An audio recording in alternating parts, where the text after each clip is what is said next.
working with value. Value is the lightness or darkness of a color. We're going to begin by working with graphite. So I'm going to be making value scales that have 7 sections in them. And below that, we will be creating a long, skinny rectangle that will show the gradual change and not the division of the sections.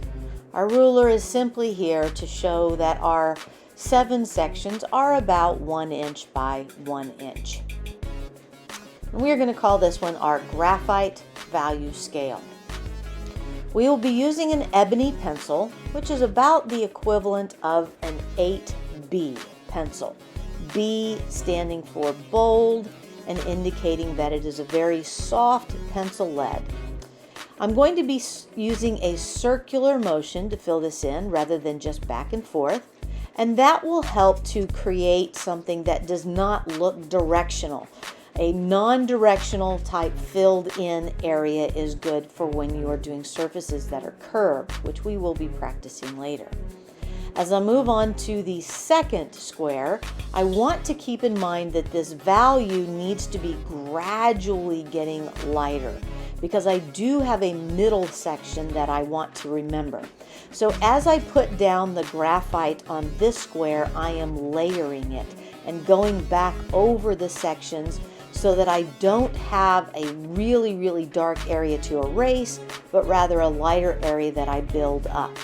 I will do this again as I work in the next section. I just won't be layering it quite as much as I did before.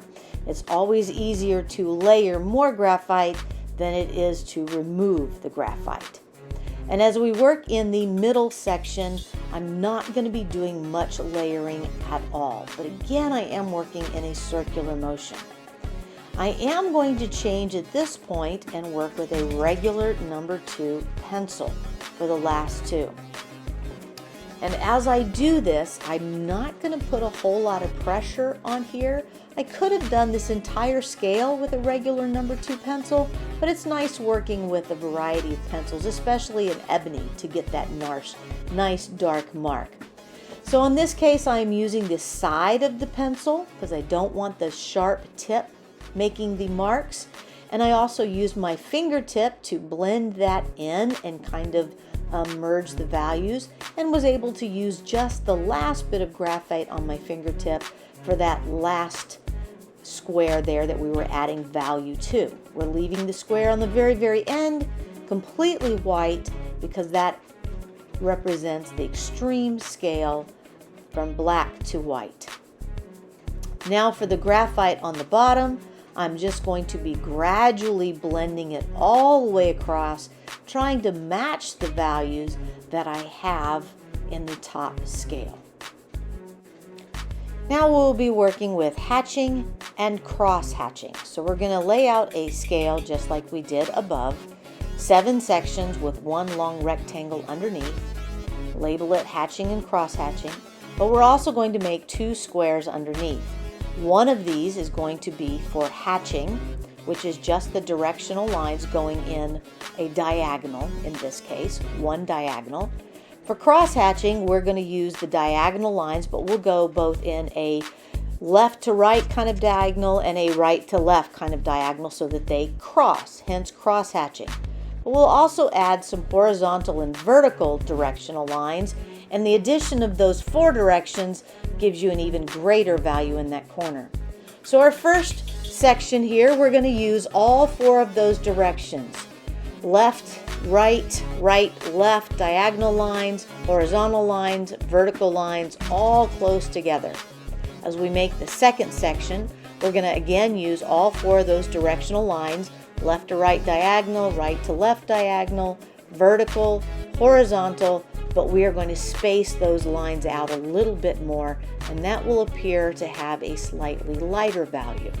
As we move to our third section here, I'm going to leave one of those directions off. So spacing out our lines, doing both diagonals, and just adding horizontal lines in there. The one in the middle, just the 2 diagonal lines in both directions. Then we're going to move to just hatching. Just the 1 diagonal line close together, and our next to the last one, just spaced out apart. Then we're going to work on that long rectangular one underneath, again using all the same techniques that are above, but trying to blend them and show gradual change as it moves across. Our next scale is going to be a scribbling scale, and we will be using the fine tip end of your Sharpie marker. We're going to draw out the 7 sections in the long rectangle underneath. And even though this is scribbling, you want to be very careful. This is not just the back and forth, how fast can we scribble scale. You're going to be making more directional, rounded, circular type motions. And it's going to overlap a whole bunch in the first one. And then for the next one, we just won't overlap as much, and so on. But it's important that circular little motion there, back and forth, figure 8, especially as you get towards the end when you're going to be able to see those marks more clearly. So as you fill out the bottom section, it's just smaller, more layered towards the darker end, and gradually gets lighter. But you have an interesting line as it finishes. Our next scale is going to be a smaller scale, about half the size, still 7 sections, still a long rectangle underneath, but this is going to be stippling. We're going to be using the fine tip end of the Sharpie again, but stippling is lots of tiny little dots, and they're going to be very, very close together. So this tends to be a little bit time consuming, which is why I have made this scale about half the size. Do take your time as you do it, and don't push down too hard on the end of your Sharpie marker, otherwise your tip will be ruined. So as we move through this, the dots simply get further apart and fewer dots. We still want to maintain a little bit of change between each one of the sections. And of course, as you move towards the lighter ones, it will go much, much faster. But do take your time. If you move too fast with your pen, each one of those little dots ends up having a little tail on it. And we do want to try to maintain them looking like just small little dots.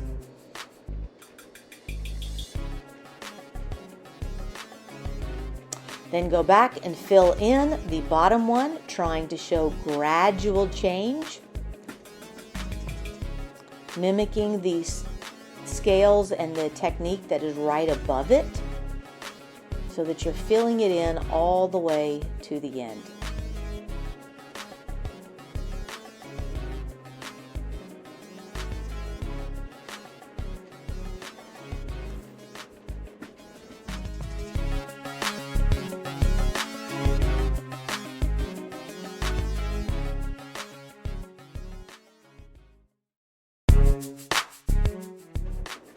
The last scale we're going to be working with is a complementary color scale. So again, we're going to have our 7 sections. And in this case, I'm going to be using orange and blue for our complementary colors. But we're also going to think about how we might have a highlight. So I'm going to throw in a lighter color. So we think about the colors that are right next to orange that actually get lighter, and we would have yellow, orange, and yellow. So in order to create this, I am layering and I'm putting a lot of pressure on the pencil when I just get my orange. And then when I create the layers for the yellow, orange, I've got a layer of orange, then a layer of yellow, then a layer of orange, and back and forth to yellow. And then doing in a full solid yellow. Now, as I start to make the complementary part of it, we're going to be blending back and forth between the blue and the orange. And it's going to start to make some neutral colors. Now, these colors will be very good for when we are creating our shadows, when we start drawing our cube and our sphere. So the color that is right next to the orange is just a little bit of yellow, a little bit of orange, and a little bit of blue layered on top of each other. Not a lot of pressure at first. As we move to the darker color, we're going to layer it some more and add more blue and more orange, but we're trying to build up this color. We don't want to put so much of these two colors down that we have to erase and remove the colors. So we want to build these colors up until we start to see a little bit of a change between the one next to it. Now those first two that we did with the blue and the orange, we started with the orange and layered with the blue. And in this case, we're going to start with the blue and then start layering back and forth with the orange, because these two are going to actually be the little bit darker ones. So we can start with a heavier base. But I'm still going back and forth between the orange and the blue and layering it until I start to see that color that looks like it is just slightly darker than the one before.